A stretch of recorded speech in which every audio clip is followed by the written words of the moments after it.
Salam, hörmətli həmkarlar. Əlimizdə olan digər 2026-cı il MİQ suallarının yerdə qalanlarının izahına baxaq. Görək nələr var.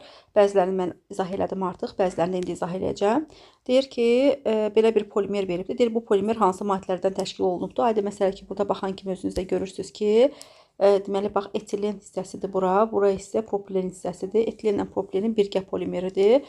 Propilen və etendən ibarətdir. Cavab 1 və 4 olmalıydı. Burada 8-ci sual nədir? Oxşar xassəli elementlər verib bilmirəm. Yəqin ki, cavablarda litium, natrium, kalium olub. Qəlb metallarda oxşar xassəli olmalıdır. Asan sualmış bu. 9-da əmsallaşdırmadır. Gəlin əmsallaşmanı həyata keçirdək. Burada əmsallaşdırmada müəllimlər, belə deyək də, çox güman ki, cavabı indi 6 verib. İndi mən bir də baxacağım sizlə birlikdə.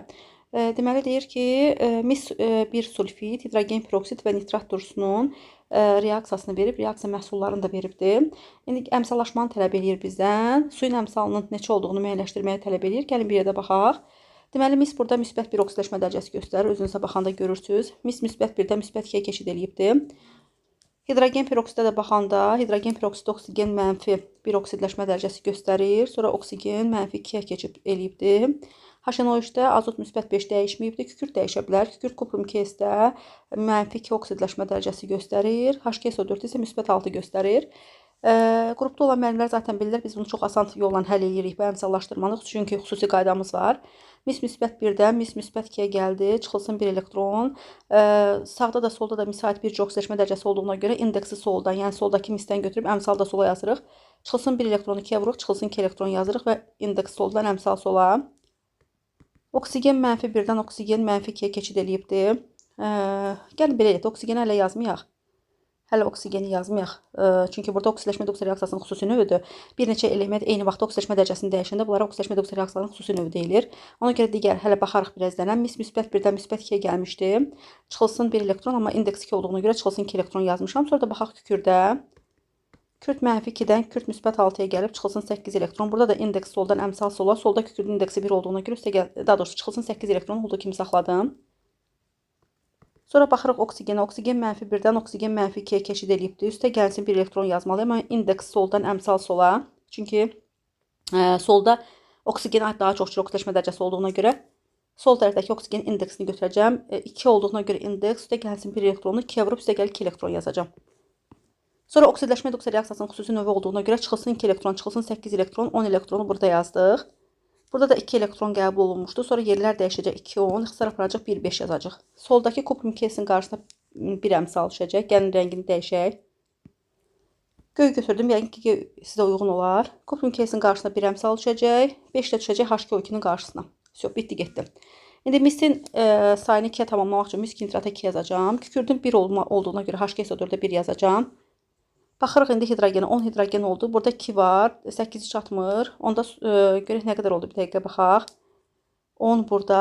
Hələ HNO3-ü də düzəldək. HNO3 4-dür. Onda HNO3-ün qarşısına, daha doğrusu azot 4-də HNO3-ə 4 yazaq. Hidrogen nə qədər oldu? 14. 14 dənə. İkisi buradadır. 12-si çatmır. Onda 6 da suyun əmsalı var. Bizə deyir suyun əmsalını tap. Suyun əmsalı 6-ya bərabərdir. Yəni bu şəkildə əmsallaşmanı yerinə yetirə bilərdiniz çox rahatlıqla. Sonra nə deyir? Lövhə məsələsini bayaqlar izah elədim müəllimlər. İstəsəz YouTube kanalıma daxil olub lövhə məsələsinin izahına baxa bilərsiniz. Bu misk nitratı deyəsən baxmamışıq. Gəlin istəyirsiniz misk nitrata da baxaq bir dənə. Gəlin reaksiyanı yazaq. Mis 2 nitratı yazdıq. Suda məhlulun elektroliz uğradıram. Üzərinə su gəlirəm. Oxun üzərində elektroliz yazırıq.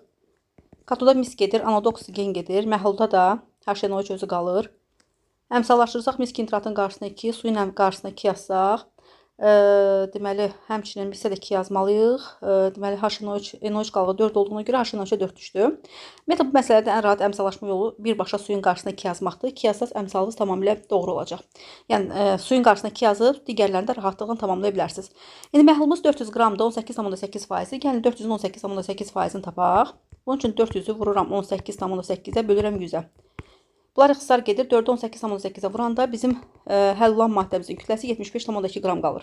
Deməli, duzumuz 75,2 qram olubdur. İndi bizə deyir ki, məhlulda 24 qram azalma müşahidə olunubdur. İndi məhlulda deməli 24 qram azalma müşahidə olunsa, alınan məhlulda duzun kütlə payını hesablayın.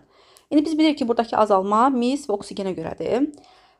Normalda biz görürük ki, 2 mol mis, 1 mol da oksigen reaksiya zamanı əmələ gəlir və 2 mol mislə 1 mol oksigenin kütləsi 2 mol mis 128 qramdır, 1 mol oksigen 32 qramdır. Cəm 2 mol mis 1 mol oksigen 160 qram məhlulda azalma müşahidə olunanda 2 mol misk nitratın sərf olunduğunu müşahidə edirik.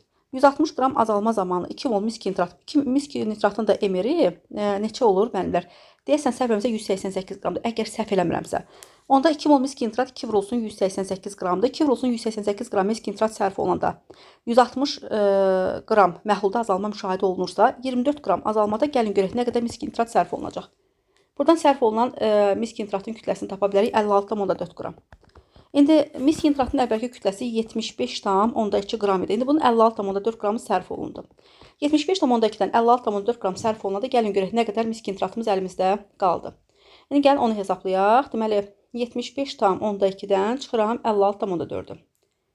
Bu da bizə verəcək 18,8 qram. Deməli 18,8 qram misk nitrat sistemdə artıq vəziyyətdə qalacaq. Aha, bunu müəyyənləşdirdik. Üzr istəyirəm, çox üzrlü hesab eləyin. Aha, bunu müəyyənləşdirdik. Gəlin qırmızı renkli ruçka götürək, davamına baxaq. İndi bizim əlimizdə 18,8 qram misk nitrat qaldı. Məhlulun da kütləsi 400 qram idi, 24 qram azalma müşahidə olunmuşdu. 400-dən 24 qramı çıxanda gəlin görək nə qədər məhlul qaldı əlimizdə. 400-dən 24 qram çıxsa, yəqin ki 400 çıxılsın, yəqin ki 376 qram olar. Onda yenə əmələ gələn məhlulda həll olan maddənin kütlə payını tapmaq üçün 18,8-i böləcək 400 çıxılsın 24-də. Yəni 400-dən də 24 çıxanda 376 edir, vururuq 100%-ə. 18,8-i böləcək elə bax məxrəcdə 400 çıxılsın 24-ü birbaşa 376 qram şəklində yazdım. Vuracaq 100%-ə. Bu da bizə verəcək 5%-li məhlul. Yəni son məhlulumuzun kütlə payı 5%-ə bərabər olacaq. Yəni bu məsələni də bu şəkildə həll edə bilərdiniz. Baxaq 12-də deyir ki, monoxlorlu törəmələrin sayı minimum olan pentanın izomerində. İndi pentan CH3, CH2, CH2, CH2, CH3 belə yazılır. 5 karbonlu alkandır. İndi mən bunun monoxlorlu törəmələrin sayı minimum olan izomerini tapmaq istəyirəmsə, mən bunu mütləq 2,2 dimetil propan şəklində yazacağım. Niyə? Çünki 2,2 dimetil propanın ancaq bircə monoxlorlu törəməsi var. O da 1 xlor 2,2 dimetil propan. Hara yazırsınız yazın. Məsələn, bura yazsaz 1 xlor 2,2 dimetil propan olacaq. Lap bura yazmaq istəməsəniz, deyək ki, yuxarıya yazmaq istəyirsiniz. Yenə də 1 xlor 2,2 dimetil propan olacaqsınız. Bax, bu 1 olacaq, bu 2 olacaq, bu 3 olacaq.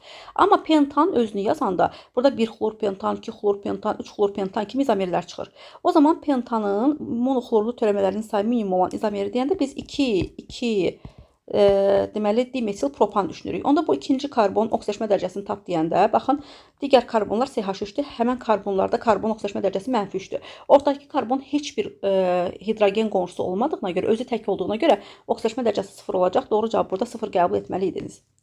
13-də bizə deyir ki, divin reaksiya girib, temperatur kiçikdir. Burada 140 yazıb, yəqin temperatur kiçikdir yazmaq istəyib. Yəni 40 dərəcədən kiçik və yaxud da ki 0 dərəcədən kiçik də yazırlar, 40 dərəcədən kiçik də yazırlar. Bu demək ki, 1-2 vəziyyətdə birləşmə baş verəcək. CH2 2 qat rabitə CH, CH 2 qat rabitə CH2. H-xlorla gedəndə 1-2 vəziyyətə baxın, 1, 2, 3, 4, 1-2 vəziyyətdə birləşmə baş verir. Hidrogeni çox olana Markovnikova görə xlor hidrogeni az olana birləşir. Əmələ gələn maddənin sonra deyir üzərinə hidrogen gəlir. Hidrogen gəldikdə bu 2 qat rabitə qırılır. Buralara gəlib hidrogenlər birləşir. Belə bir birləşmə yaranır Y maddəsi. Y natriumla reaksiya girəndə bu xlor çıxan yerdən Vürs reaksiyası üzrə eyni maddənin güzgəkisini gəlib yazırıq və bunları nömrələsək, artıq yeni maddəni nömrələsək, bax bu şəkildə nömrələyəcək. Bunları pozaq, əvvəlki nömrələri pozaq. Gəlin nömrələyək. 1, 2, 3, 4, 5, 6. Olacaq 3, 4 dimetil heksan. Yəni 4 doğru cavab 3, 4 dimetil heksan şəklində yazılmalı idi.